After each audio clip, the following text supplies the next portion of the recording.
Assalamualaikum warahmatullahi wabarakatuh. Halo teman-teman semua, perkenalkan saya Intan Aulia Maryam dari kelas 4E, Program Studi Manajemen Pendidikan Islam Universitas Islam Negeri Sunan Gunung Jati Bandung. Nah, dalam video kali ini saya akan menyampaikan tugas ujian akhir semester untuk mata kuliah manajemen pengetahuan. Tugas ini berisi beberapa pertanyaan penting yang sangat berkaitan dengan bagaimana pengetahuan dikelola dalam dunia pendidikan. Nah, khususnya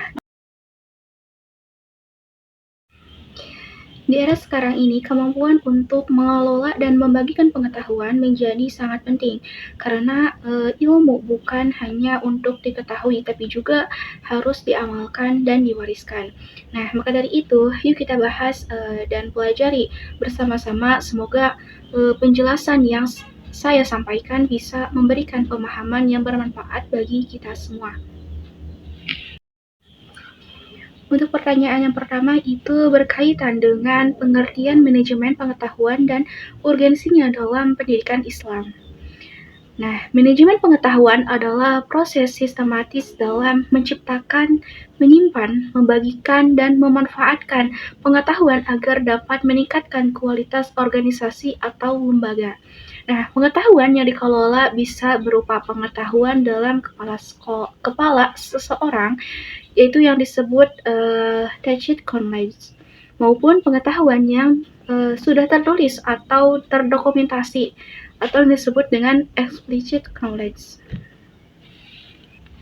Nah, dalam konteks pendidikan Islam, manajemen pengetahuan sangat penting karena ilmu merupakan nilai utama dalam Islam. Rasulullah Shallallahu Alaihi Wasallam sendiri adalah contoh teladan dalam menyampaikan ilmu secara berkesinambungan. Nah, oleh karena itu, lembaga pendidikan Islam perlu memiliki sistem yang baik untuk memastikan bahwa ilmu tidak hanya berhenti di satu orang, tetapi bisa terus diwariskan dan dimanfaatkan oleh generasi selanjutnya. Tantangan penerapannya adalah belum semua lembaga memiliki budaya berbagi ilmu atau sistem penyimpanan dan dokumentasi yang baik, terutama dalam bentuk tacit knowledge yang sulit dijelaskan secara tertulis. Nah, padahal banyak ilmu berharga justru tersimpan dalam pengalaman para guru maupun ustadz dan kiai. Nah, untuk pertanyaan kedua berkaitan dengan perbedaan antara tacit knowledge dan explicit knowledge. Berikut penjelasannya, yaitu dengan tacit knowledge adalah pengetahuan yang tidak tertulis, biasanya berada dalam pikiran atau pengalaman seseorang. Nah, pengetahuan ini sulit dijelaskan, tapi bisa dipahami lewat praktik langsung atau secara interaksi. Nah, contohnya di lingkupan di pesantren. Nah, seorang kiai punya cara mendidik santri dan pendekatan yang sangat halus dan penuh makna.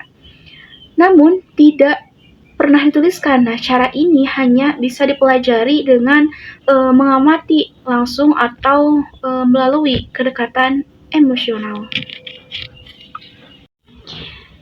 Explicit knowledge adalah sebaliknya pengetahuan yang bisa disusun secara sistematis.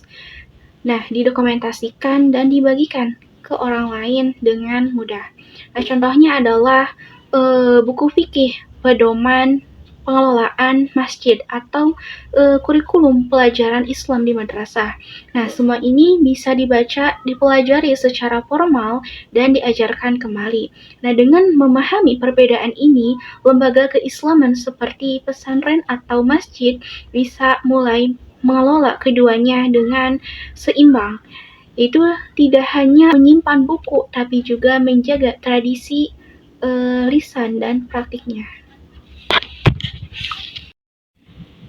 Selanjutnya, untuk pertanyaan ketiga, bagaimana proses knowledge sharing dibangun dalam organisasi berbasis nilai keislaman?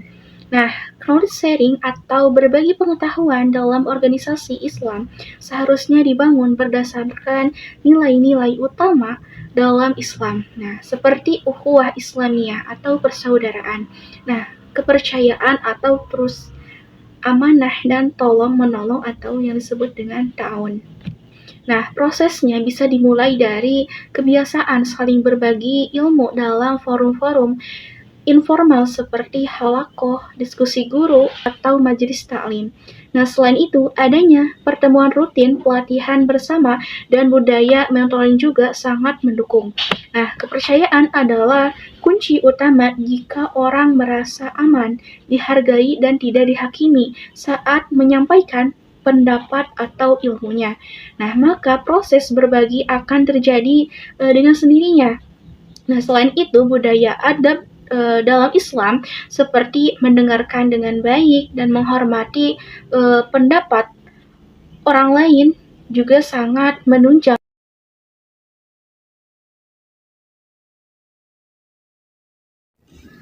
Kemudian pertanyaan selanjutnya itu pertanyaan keempat, membahas tentang tahapan dalam siklus manajemen pengetahuan. Nah, dalam siklus manajemen pengetahuan itu terdiri dari beberapa tahap. Yang pertama yaitu ada penciptaan pengetahuan, yaitu dengan munculnya ide atau pengalaman baru dari praktik lapangan. Yang kedua itu ada pengumpulan pengetahuan, yaitu dengan pengetahuan dikumpulkan dari berbagai sumber, misalnya dari guru, buku, atau praktik organisasi. Yang ketiga itu ada pengorganisasian, yaitu dengan pengetahuan yang terkumpul diatur secara sistematis agar mudah diakses. Keempat itu ada penyimpanan. Nah, dengan penyimpanan pengetahuan disimpan dalam bentuk digital atau fisik seperti arsip, video, dan dokumen. Nah, yang kelima itu ada berbagi pengetahuan. Nah, pengetahuan disalurkan kepada orang lain melalui diskusi, pelatihan, atau media digital. Nah, pemanfaatan yang terakhir itu ada pemanfaatan. Nah, pemanfaatan ini yaitu dengan pengetahuan digunakan untuk membuat keputusan, menyelesaikan masalah, dan meningkatkan kinerja. Nah, menurut saya, jadi tahapan yang paling penting adalah berbagi pengetahuan. Nah, karena tanpa berbagi semua pengetahuan yang sudah dikumpulkan dan disimpan tidak akan berdampak besar. Nah, dalam lingkungan pesantren, misalnya jika santri senior nih tidak mau membimbing juniornya, nah maka nilai-nilai yang penting bisa hilang begitu saja. Yaitu berbagi adalah jembatan antara ilmu dan amal. Dan terakhir pada pertanyaan kelima yaitu apa peran teknologi informasi dalam sistem manajemen pengetahuan di lembaga Islam. Nah, teknologi informasi berperan besar dalam mempermudah proses manajemen pengetahuan. Nah, dengan adanya internet, platform pembelajaran, dan media sosial, pengetahuan bisa disebarkan lebih luas dan lebih cepat. Nah, contohnya, madrasah atau pesantren sekarang bisa menyimpan materi dalam bentuk video kajian atau e-book atau bahkan membuat e-learning khusus. Nah, jadi guru bisa berbagi materi lewat Google. Nah, atau Google Classroom. Nah, atau juga WhatsApp group. Nah, atau platform lainnya. Nah, jadi santri pun bisa mengakses materi di luar jam pelajaran. Nah, selain itu, teknologi juga membantu dokumentasi agar ilmu tidak hilang. Misalnya pengalaman seorang ustadz atau ustazah bisa direkam dalam bentuk video dan diunggah ke YouTube. Nah, jadi sehingga bisa ditonton oleh siapa saja dan kapan saja.